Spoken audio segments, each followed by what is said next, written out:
Hi guys, what's up? Welcome to the class. And so whatever the topic was left out, we're gonna do that today. Right now, we start with interpretation of statutes.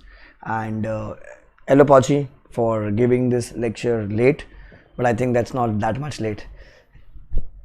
Folded hands, apology. Okay. Now we start with interpretation of statutes. So this chapter we have to study directly from the book. We don't have to write notes for that because it's a direct chapter. Okay.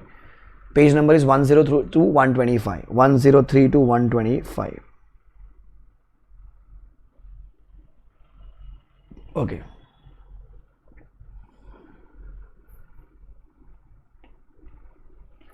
Interpretation of statutes. Weightage close to 11 mark.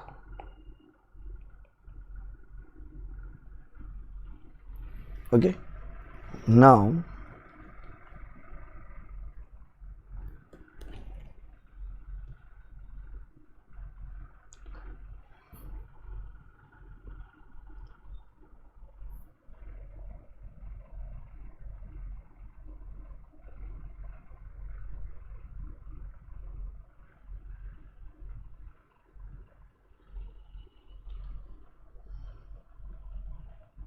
Now if you see the weightage, previously interpretation of statutes used to come for 10, then 12, then 9, then 6, 6, 6, 6, 6. May 22 it came for 3 marks and November 22 it came for 6 marks. This sheet again I will be giving to Ashwath and Seshadripuram people, you will be getting this in the Telegram group. Okay, here what I have done, I have taken all the questions of the previous attempts and it is in sequence. May 18, November 18 if you see. Okay, then May 19, November 19 is there, May 20, then one more November 19 again it came. Okay, November 20, May 20 my exam was not there, Jan 21. Okay, then again July 21, then December 21, May 22, November 22, and the last attempt was your May 23. Okay, and again the questions were repetitive. When we do the content, we do it from the paper. So this sheet I will be sharing with you, and even if you do this sheet thoroughly, you will clear for sure. Okay, you can't ignore this chapter because it's scoring. I mean in MCQ also it will come, so you need to study this chapter. Okay, now when I talk about interpretation of statutes, it says it is basically how you study a law. Like the way I teach law, you know it, right? We do time pass, we joke around, we fool around each other, we play songs in the class. So that's the way I teach. But when you study like a regular law teacher or a law reader, so how do you interpret a law? So sir, firstly you will be getting a book, the thick book, okay, the Bare Act, okay. So you see, like for example, if you talk about Companies Act, you see the Companies Act 2013. That's a Bare Act. That's a title. Title is there. So on reading the title, what I will see, or what I will think, oh, Companies Act 2013. That means this book contains detail about Companies Act. I go and take the Bare Act of the Income Tax Act. Oh, Income Tax Act. It's a Income Tax Act. This book contains, this big book contains details about Income Tax Act 1961, right? So what I did, I referred to the title. Now I turn the page, I open the book, the first page, again title would be there. Maybe in Companies Act CA 2013 would be written. In Partnership Act IPA 1932 would be written, right? We make shortcuts. That is called as short title. I turn the page, I see on the left side something called as preamble. What it is called as what? Something called as preamble. So preamble is basically the object of the act. Like why, what we're gonna read, what we're gonna study in this particular act. That is written in the preamble. Like the object, purpose behind making the law or the act. That is called as preamble. So it is called as what? Aids of interpretation. Like how do you interpret? Sir, you refer to the book. So when I refer to the book, it is called as what? Internal aids of interpretation. Sir, if I do Google, if I go and read the parliamentary history or the committees, like for example, Companies Act mein Kumar Mangalam Birla Committee was there, okay? Then who formed the, who is the pioneer in making Companies Act, right? So I go and read their speech, read their committee details. So that is called as, I am going beyond the books. It is called as external aids of interpretation. It is called as what? External aids of interpretation. Now, directly guys, come to the page number is the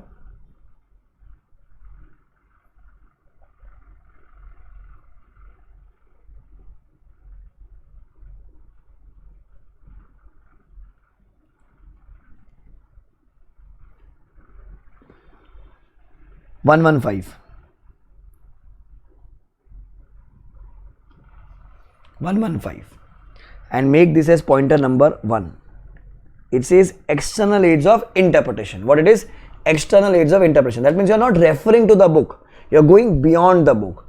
You are going beyond the book. It is called what? External aids of interpretation. Now it says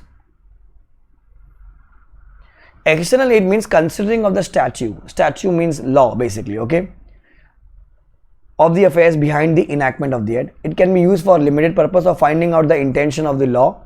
That too the words in the statute are not clear. So you can refer, but yeah, it is basically if the words are not clear, then you can go and refer. So first point is basically it is a aid of interpreting the law. Now, sir, what you can refer? So you can refer the historical setting. So like for example, if you know, first a bill is made, then it is presented to the Lok Sabha, then it is presented to the Rajya Sabha, and then our president puts the assent on that. So I can go and refer the bill, so I can give an idea. So I'm not referring to the book, I'm going beyond the book. It is called external aids of interpretation. So like for example, speech of the mover of the bill at the time of introduction of bill, you can refer. So the history of the external circumstances which led to the enactment of statute. Like for example, if you know Nirbhaya gang rape case, Nirbhaya law. So sir, if you go and read the historical fact, why that law was made, right? And if you know like Jammu Kashmir reorganization act, like 2 years before it came, like and all the acts of the country were now applicable to Jammu Kashmir because it was Jammu Kashmir reorganization act. So you can refer, sir, you can refer statement of object and reason to understand the law, and you can refer to the report of the committee. So this is called as historical setting. Like Kumar Mangalam Birla committee was there for Companies Act. So the first point is historical setting. In historical setting, the 4 points are there. Directly point, ignore the heading. So parliamentary history can be referred. The circumstances which led to the formation of the law, you can write in your own words, okay? Number 3, the objects and reasons can be referred while framing the law, and report of the expert committee can be referred. Number 2, change in technology and social condition. Like previously Companies Act 1956 was there, now 2013 came. Like previously we had service tax and customs and so many acts were there. Now, I mean VAT was there, now it made to GST Act. So because of changes in the technology and social conditions, okay, so we can refer to this. So you can write in your own words, changes in technology and social conditions can be referred to interpret. Third, reference to the other acts. Like when I was teaching you guys law, okay, so quite a times I have given the reference of Companies Act 1956, right? This was there in the 1956. So what are we doing? We are referring it so that you understand the law much better, okay. So it says reference to the repealed part of an act. Repeal means that is a removed. So you can refer to the old act. Now, where a part of an act has been removed, it loses its operative force. Like for example, in Companies Act, for you all the sections are there. Like for example, there is a section called as 194 and 195. It is a CA final section. These two sections are removed. So now they are not there, okay. So it is removed. Remove means repealed. It loses the operative force. Now it is not applicable. Okay. Construction of 2 acts. Like for example, if you know Partnership Act, in Partnership Act you talk about remuneration, but remuneration is calculated as per Income Tax Act. If you know in PGBB you must have done 40A2B. I don't know the exact section, but remuneration to the partners. Okay. So remuneration to the partners is given as per Income Tax Act. So you read both, right? And if you remember, we have done that, illegal association, like maximum 50 people can be there, right? If it is more than 50, it should be converted into an association, or it is illegal association, if you remember section 464, okay? So, that point, in an association, maximum 50% can be there. It is written in Companies Act, but when you read Partnership Act, you had referred there, right? But the limit was given in Companies Act. So if you are understanding Companies Act or if you are understanding Partnership Act, so you refer to the other act, okay? If 2 acts are to be read together, then every part of each act shall be read as it is one composite act, okay? So this is reference to the other acts you can refer. So sir, first is what? Historical setting. In that you can write 2-3 points. Changes in technology and social conditions can be referred to understand the law. Okay, third sir, reference to the other acts can be referred. Sir, then it says incorporation of a part of an act into another act, like what I gave an example of remuneration to the partners or Companies Act, okay. Sorry, Income Tax Act, remuneration to the partners and Income Tax Act. So when a single section of the Act A is incorporated into another act, it must be raised in the sense which it bore in the original act. Consequently, it is legitimate to refer to all the rest of original act. Like when you talk about Partnership Act, remuneration to partners is as per Income Tax Act. So except that point, rest everything you will read as per Partnership Act only. Only remuneration to partners is as per Income Tax Act. Okay. Now, Consolidating Act. Interpretation received by the old act in the past may be used to interpret the new act. Like when we say Companies Act 2013. So company means a company formed as per Companies Act 2013 or any previous law.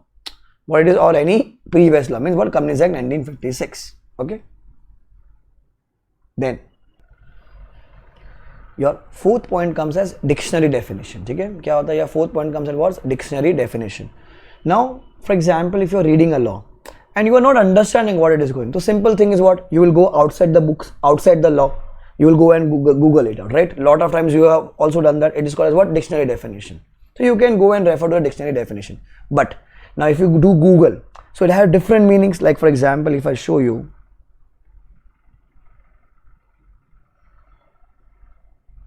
so if I write a word bridge here, okay, now, so if I write a bridge, so bridge says a structure that carries a road or railway across a river, valley, road or railway, right? Under the high part of a ship where the captain and the people who control the ship stand, right? In case of verb, it says to build a bridge over something, it's a verb. So now bridge has so many meanings. But when I'm reading a law, whatever the word is, I have to interpret the word in that sentence only, in that sequence only, in that situation only, right? So I can't go with the like normal layman's meaning, right? I have to use that word in regards to that sentence. Okay, for example, captain. Now captain has so many places. If you search captain, movie came for captain, nonsense.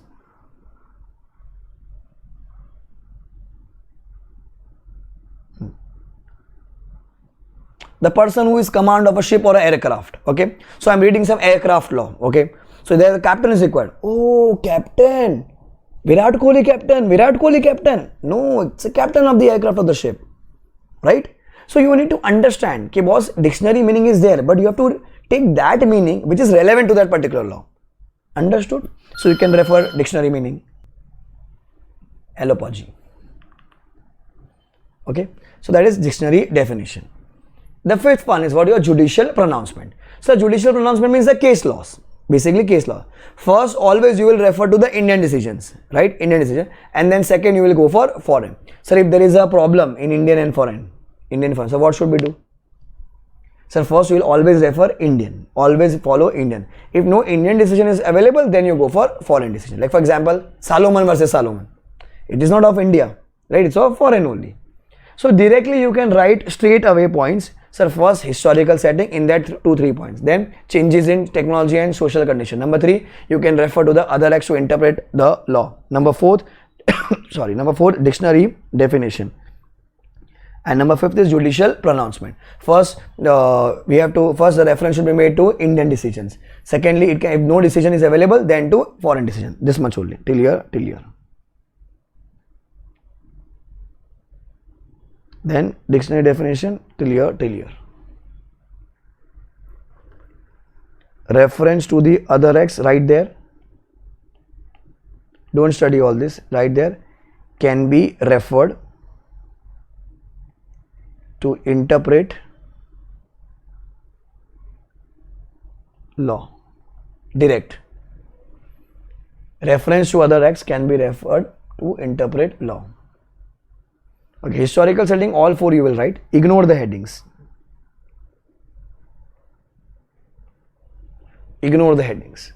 Historical setting, changes in technology and social conditions, reference to other acts can be referred. 4th, dictionary definition. 5th, judicial pronouncements. This is number 1.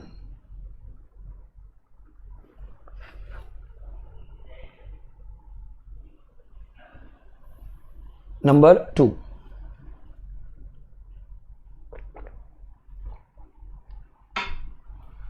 Now, right there, RTP.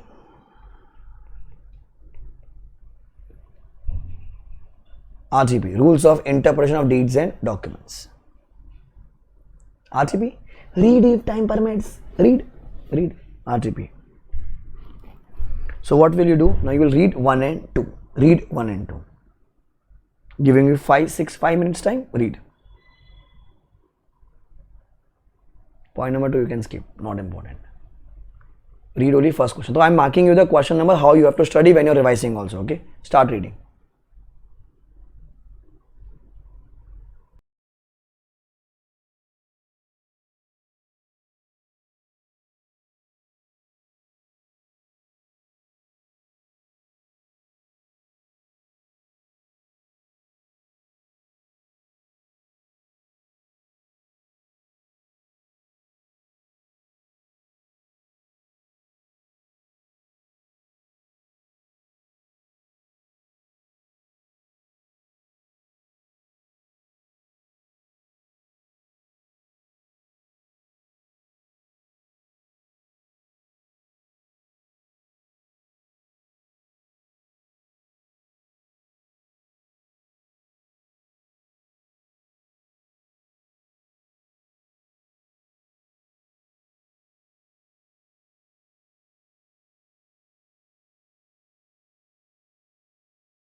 Understood? Cool. Now come to page number 103. 103.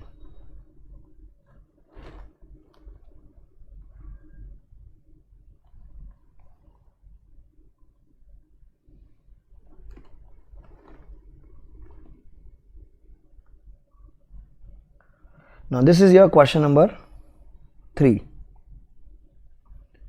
Now these are certain rules. Now we are going in internal aids of interpretation. Okay.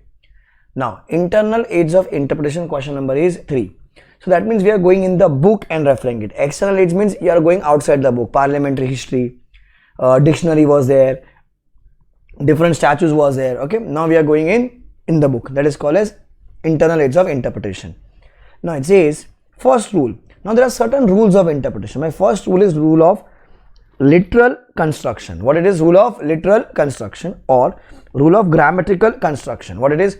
Rule of literal construction and rule of grammatical construction. Its rule is very simple.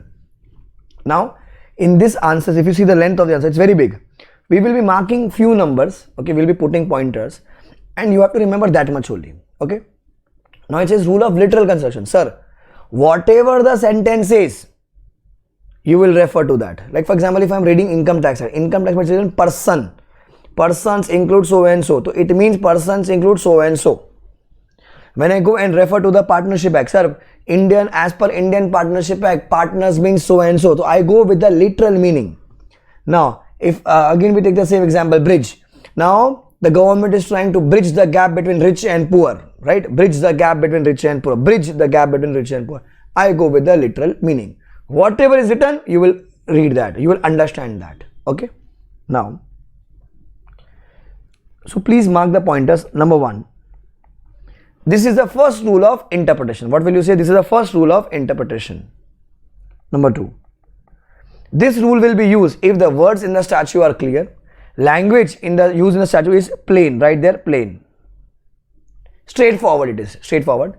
Literal meaning is clear and unambiguous. Like it's not fake, it's not different, it's not bogus. There is nothing to imply that the words or the language has been used in a special sense different from their ordinary grammatical sense. Like there is no special sense meaning to it. It's a normal simple grammatical meaning. Okay, this is number 2. Then,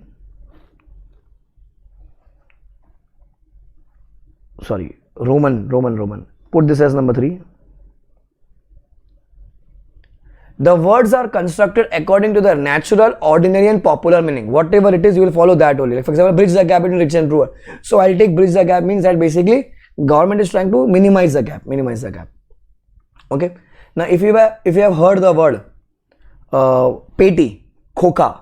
In Hindi we say peti and khoka. Peti means lakh. Like if I say 5 peti, give me 5 peti. 5 peti means basically 5 lakh rupees.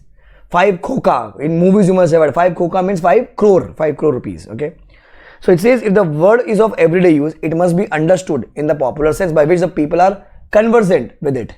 Such words should not be given any dictionary or technical meaning. Like when you say peti is like the bag, peti is like the bag, but we say peti means like lakh. Okay, this is point number 4.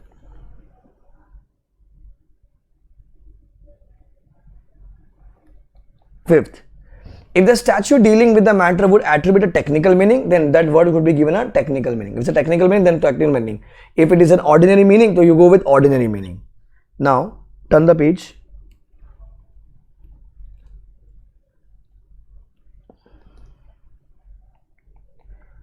On limitation, put this as point number 6. One word may have a different or alternate meaning. Some of this meaning may very wide, while some meanings may be restricted. Which of this meaning is to be used is not made clear by literal interpretation. Oh, don't put this as 6. Don't put this as 6. Put non-availability and write there non-applicability.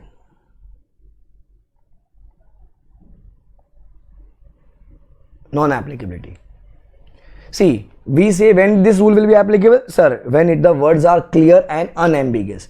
Do the opposite. Sir, it will not be used when it is ambiguous. If the literal meaning is what? Unintelligible, absurd meaning, then this rule will not be applicable. If literal sense defeat the purpose of the act, Now, if after reading the whole law, if some contrary meaning is suggested by the words in the statute, then this rule will not be applicable. So you can write directly, this rule will not be applicable if the language is ambiguous, if the literal sense gives any absurd meaning, or if the literal sense defeat the purpose of the act. Defeat what? Purpose of the act. So this is non-applicability. So whatever we have marked till here, cancel this, cancel limitation, cancel implication, cancel above implication, katapa. Only this much you have to write. Okay. So question number 3 is, what is the rule of literal construction? What is the rule of grammatical construction? Now, whatever the meaning is there, you will follow that. So you will say this is the first aid of interpretation. Number 2, it will be used when the words used in the statute are clear, the language is plain, literal meaning is clear and unambiguous. Okay. Then point number 3, if the word has any natural ordinary meaning, you will follow that meaning. If the word has a technical meaning, you will follow that meaning. If it is of everyday use, you will use that everyday meaning. So non-applicability, it will not be used when the language is ambiguous, if it results into any absurd or unreasonable results, and if the literal sense defeat the purpose of the act. So you can go as per your own words also, you can write directly on your own words. Okay, this is first rule of literal construction. Okay, read this 6 points, giving you 4 minutes time. Read.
Finished?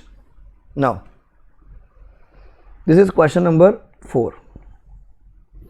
It says rule of beneficial construction, rule of purposive construction, Hayden's rules, mischief rule. What it is? Rule of beneficial construction, purposive construction, Hayden's rules, mischief rule. Now for example, if I am reading a law and it says the government will make rules for bridging the gap between rich and poor, okay. Now bridging the gap between rich and poor, so bridge means I googled out, and when I googled bridge means the government will construct the bridge. Boss, means one side will be rich people, other side will be poor people, government will construct a bridge. Oh, no. If I go by literal sense, literal meaning, the bridge ka meaning, it is becoming very absurd. I mean, so government will not construct bridge. No? So bridge means what? You go with other meaning. Okay. So when the literal rule fails, when the first rule of interpretation, that literal rule fails, you follow which rule? Beneficial construction rule, purposive construction rule, Hayden's rules, mischief rule. Okay. So we follow this rule. Okay. It says when the words used in the statute are ambiguous, when literal interpretation fails to achieve the purpose, and where the extending meaning is required, we follow this method. So point number 1 is applicability. When the words used in the statute are ambiguous, when the literal interpretation fails to achieve the purpose, we follow rule of beneficial construction, purposive construction, Hayden's rule. Now, number 2, essence of the rule, that is called as the methodology. Sir, we will first consider the background of the law. What was the law before making the act? What was a wrong thing in the law which did not provide that the remedy? Sir, the new act, what is the remedy providing it, and what is the reason for the remedy? So till here you will write point number 2. Cancel this. Sorry, no, don't cancel this. You will follow mischief rule if it is suppressing the mischief, that is the wrong thing, and advancing the remedy, that is it is giving the solution. So you will follow this method only when it is suppressing the mischief and advancing the remedy. Then third, non-applicability. It says when the words in the statute are clear, that is there is no ambiguity, and mischief rule is not generally applied in the fiscal statute. Fiscal means like the taxation, like GST and income, it will not be applicable there. So this is called as what? Rule of beneficial, rule of construction, rule of mischief. Like what is happening here? Sir, there was some wrongdoing in an act. That wrongdoing has been rectified. That wrongdoing has been rectified by which act? The new act. It is called as a rule of beneficial construction. Like for example, Companies Act 1956 was there. Now Companies Act 2013 came. Sir, we had for example, FEMA mein 1 previous FCRA was a different act. Okay. Now it got amended and it became 2010. So there was something wrong in the old act which got remedied by this act. It is called as what? Rule of beneficial construction, purposive construction, Hayden's rules, mischief rule. I have written all the 4 words. They can ask you in MCQ also. Always remember, something is wrong in the act. Something is wrong in the act and that is rectified. Something is wrong in the act and new act came. Something is mistake in the old act, a new act came. It is called as what? Hayden's rules, mischief rule, purposive construction. Okay, point number 4 it is. Point number 4. Okay, read this.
Now, rule number 5. It says rule of harmonious construction. Harmonious. Now, harmonious means balancing out. Like for example, if Shivraj and his girlfriends are fighting, okay, if Trilok and his Sakubai, his girlfriend Sakubai, both are fighting, so someone has to intervene in between and bring what? Harmony. Bring what? Harmony.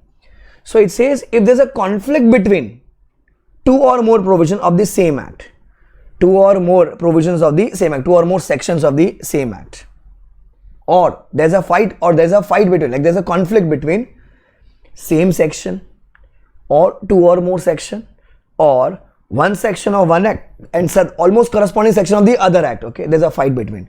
So what do? We follow harmonious rule. What do we follow? We follow harmonious rule. Now see, the first point, sir, applicability. So it is applicable if there is a conflict between two or more provisions of the same section, between two or more sections of a statute, or two or more sections of a different statutes, like different acts, okay. So within a section, or two or more sections of a statute, or between two or more sections of a different statute. So what will you follow? You will follow rule of harmonious construction. What will you follow? So rule of harmonious construction. What it says? Cancel this.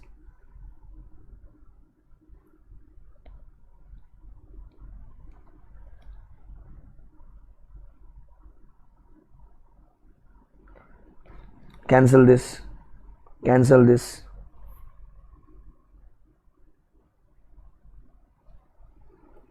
Number 2. The methods. Sir, if for the first step, harmonize the conflicting provisions, if that is an attempt must be made to give full effect to all the provisions. Give full effect to all the provisions. So you try to resolve the conflict. If it is not possible, to conflicting provision, what will do? They should be so interpreted that the effect is given to all of them, that is partial effect must be given to all conflicting provision. Like for example, if there's a general provision, like for example, if I say this rule is applicable to all CA students, all CA students include foundation, inter, final.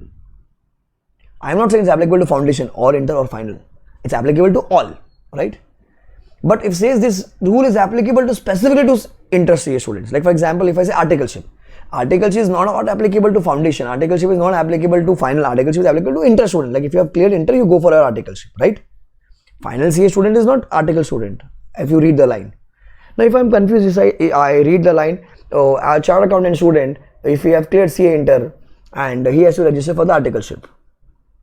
So sir, my question is inter clear, or final appear. I am confused there. So what you will follow? Sir, I will follow more general. If it is possible to find out which provision is more general and which is more specific, then you will give more weightage to what? To general provision. Articleship is applicable to everybody. Every CA student has to do articleship, and then there is a condition to that. You follow that condition. Okay, so this is second step. Point number 3. Sir, if it becomes impossible to give effect to all the provisions, then what will happen? Then one provision will prevail over another provision, and one provision will prevail above another provision. Like for example, if one provision overrides another provision, overrides, okay, what will happen? The first one will prevail. If one provision overrides, then the whatever is overriding it, okay, whatever is the king, it will prevail. If one provision is made to subject to another provision, like one is applicable as subject to 2, then second provision will prevail. Okay. Now, if there is no subject to provision, there is no overriding provision, then what will happen? The latter the better. Always follow the latter the better. Latter the better. Like the act which came, the provision which came later, it will be applicable. The provision enacted or amended later in point of time shall prevail. That will prevail. Okay. Now, the provisions appearing later in the act shall prevail if all the provisions are enacted at the same point of time. If the time was also same, then whatever enacted later, whatever is given in the later part of the act, it will prevail. So, I'll teach you these rules and draw a line here. If one provision is overriding another, the first one will prevail. If one provision is subject to another provision, second one will prevail. Second one will prevail. Okay, if there is no overriding, there is no subject to. Sir, then what will happen? And there's a conflicting provision. What will happen, sir? Then the provisions enacted or amended later the better, it will prevail as per time. But sir, if it is made at the same time, then whatever is written in the latest, whatever is written, it will be having the effect. The provision appearing later in the act shall prevail if all the provisions were enacted or amended at the same point of time. So this is point number 3. So first one is applicability if there's a conflict between 2 or more provisions. I mean within a section, 2 or more sections, one section of this act, one section of this act. Then what will happen? Sir, harmonious rules will be applied. First, what will you do? You will try to harmonize all the provision. If it is not possible, you will first take what? General. You will take more general provision as compared to specific. Sir, if it is not possible to resolve the conflict, what will happen? Sir, if one provision overrides, the one will prevail. If one provision is subject to another, another one will prevail. If there is no overriding, there is no subject to, the provision enacted or amended later in point of time will prevail. So if the time was also same, what will happen? Whatever was latest written, it will prevail.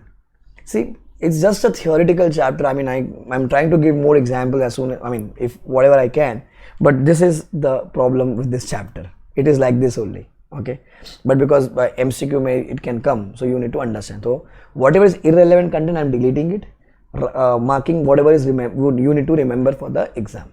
Okay, read question number 5, whatever we have marked till the line. Other things are pending. Read.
Now,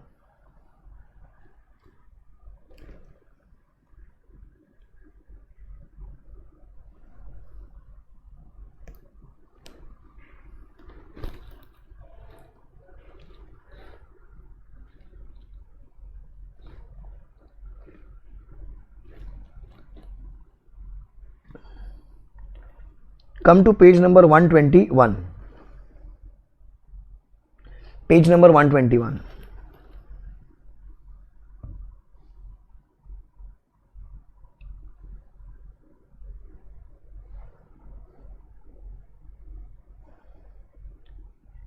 So can you see this question? Just put a tick mark whatever we are doing it. It says, explain the rule of beneficial construction while interpreting the statutes, quoting an example. So you directly write beneficial construction ka theory. 4.3. I think that is question number 3, I think of us. 3. Beneficial construction. No, 4. It was question number 4. Rule of beneficial construction, hidden rule, mischief rule. Okay. That is a question. Then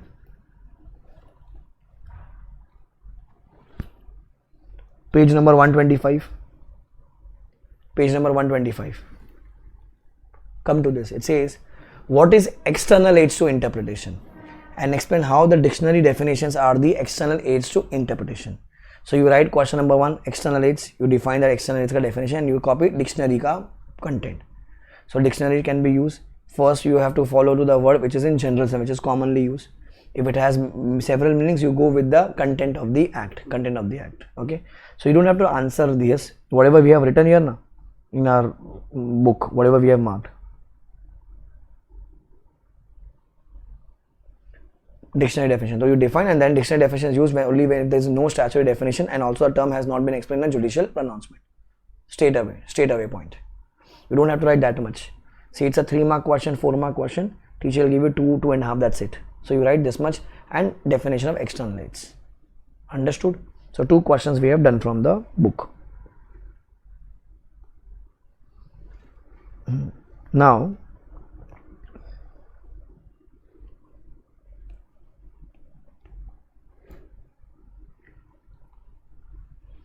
it says use of the word.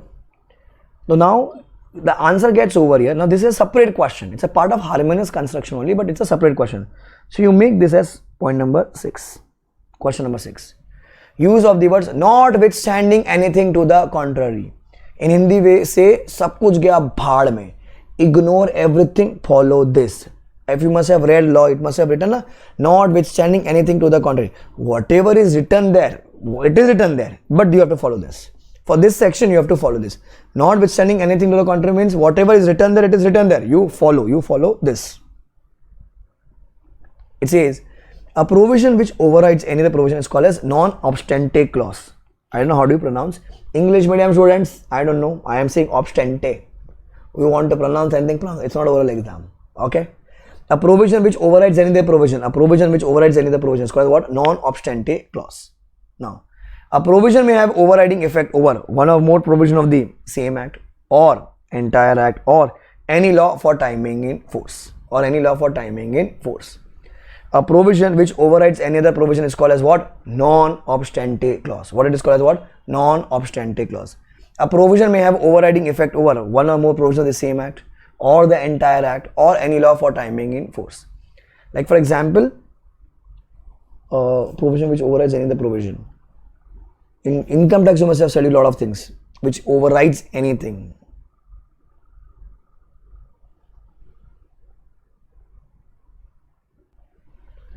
Now for example, if this says notwithstanding anything to the contrary, company shall not pay dividend if default of public deposit is there.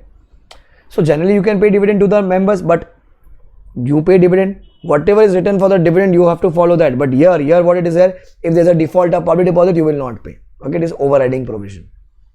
If one provision overrides another provision, it shall prevail over the, we have done this. Overriding provision, it is the latter will prevail. It is overriding. Now, subject to.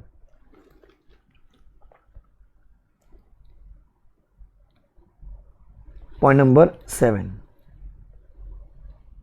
A provision may be subject to the provisions of the same section of the act or the entire act or any law for timing in force. Okay. Now, you say you follow this provision subject to this. I will give dividend subject to the profit. I will pay tax subject to my income. Correct? So it is subject to, it is connected. Notwithstanding me, it is whatever you follow there, you follow this. It is opposite. Okay. A provision which is made subject to another provision shall not apply if it is inconsistent with the latter provision. That is, it has an overriding effect. Okay. Then, in other words, the provision containing the word subject to implies that such provision shall yield place to another provision which is made subject to. That one will follow subject to two. Thus, the effect of a provision containing notwithstanding is exactly opposite to subject to. In notwithstanding, what do you say? Don't follow one, follow two. Correct? In subject to, what we say? One can be followed subject to two. One can be followed subject to two. Okay. Then, 8th, use of the word without prejudice. Without prejudice, without affecting. Like without affecting any income, we give deductions, right? We give deduction. Whatever income was there, was there. Now we are giving deductions. Like without affecting. This is 8th. The words without prejudice to the powers of CLB, any order of CLB may provide for blah blah blah blah blah blah. We use under section 402 means the powers of CLB are not limited to the powers specified under section 402. Without prejudice to the powers of CLB. It's an example. Any order of CLB may provide for dot dot dot. This is an example. So till here you have to study. Like without affecting the powers of CLB, any other order of a CLB may also provide blah blah blah. Cancel this. This is example. So here question 6 is notwithstanding anything to contrary. 7th is what? Subject to a rule. 8th is what? Without prejudice. Without prejudice. Without prejudice means without affecting. MCQ. And then one example we have done. Okay. So what you do? You read 6, 7, 8 now. Read 6, 7, 8.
Now, question number 9.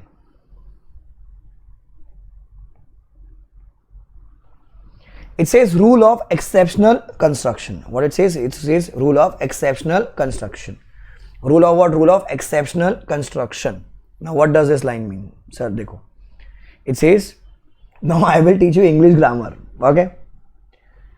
The word and, it connects to sentence. It is called as what? Conjunction.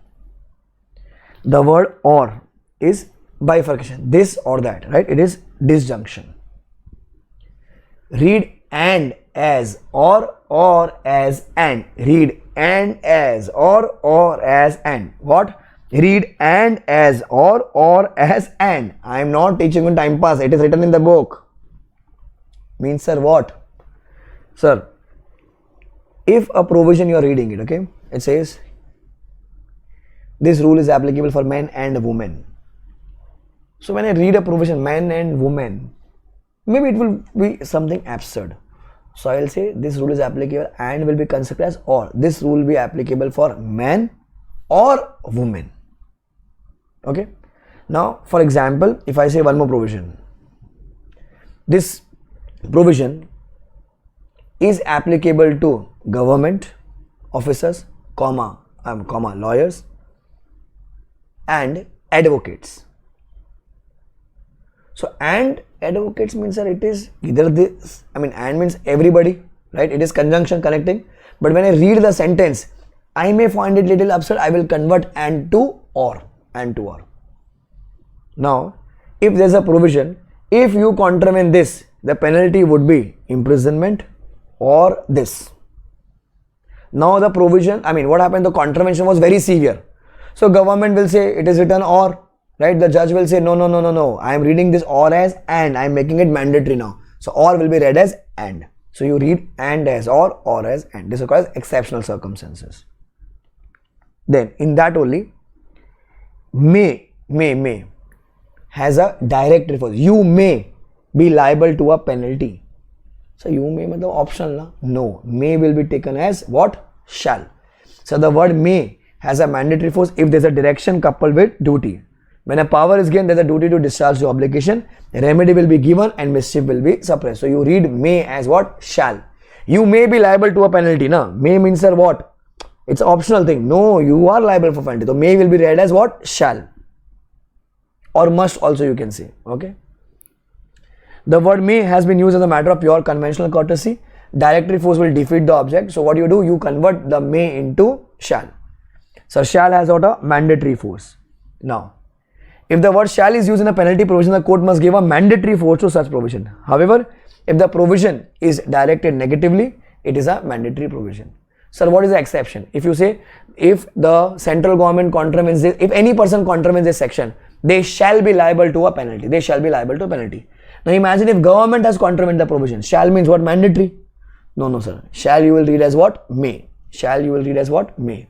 So the word shall has a directory force if it is used against the government, if the intention of the law so demands, and the mandatory interpretation results in absurd result.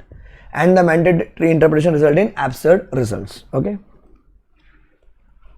So let's do it again. And is conjunction or is disjunction. You read and as or as. This is the only answer, that much. That's it. Okay. 2 mark, 3 mark answer. May has a directory force. Shall has a mandatory force. So may will become shall will become may.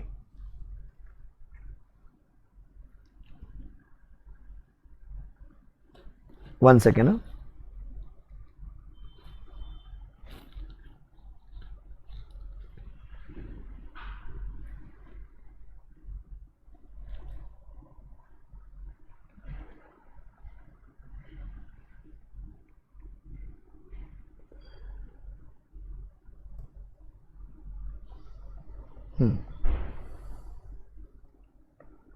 Now, sir, this answer is very important. Put this as important.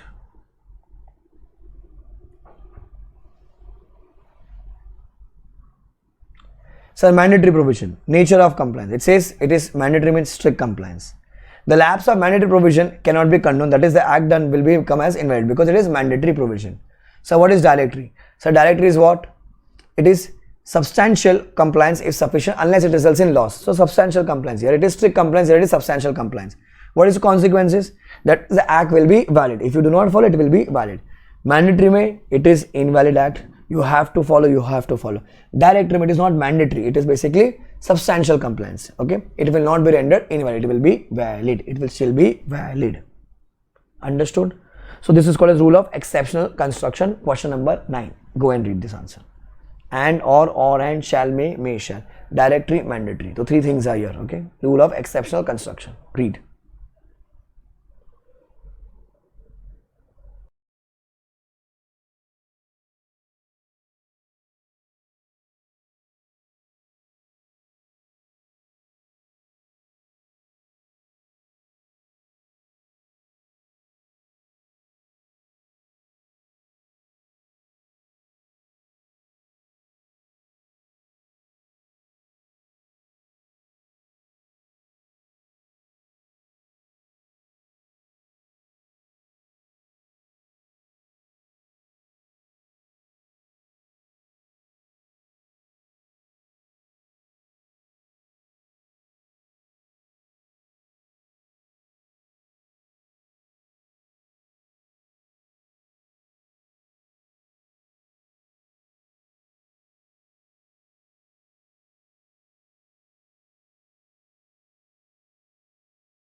Finish? Okay, cool. So we stop this session here. Next balance, okay, balance content I'll be doing it in the next section. Okay, so you'll be getting the next video, okay, and you have to watch the next session. So I think it will be around 45-50 minutes only, because I think only this much is left now. And the questions. So we have done 9 questions, guys. Let's quickly recall before we wind up the session. So the first question what we did was external aids of interpretation.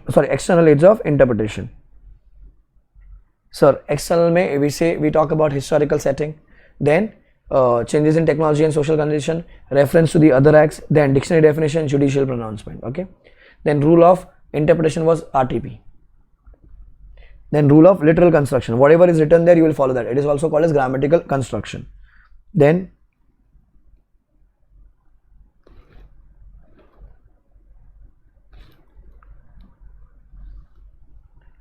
reasonable is pending. Reasonable I have skipped in between. Okay, rule of beneficial construction, purposive rule, construction rule, purposive construction, hidden rule, or mischief rule. That's question number 4.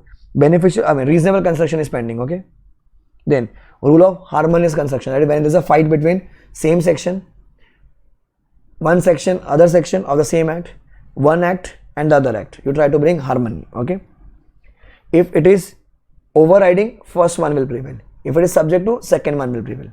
Then we did notwithstanding anything to the contrary. Then we did subject to a provision, and then without prejudice. Without prejudice means what? Without affecting. Then we did exceptional construction. And should be read as or should be read as and. And is conjunction, or is disjunction. This much only you have to write. Okay. Then may and shall. May has a directory force.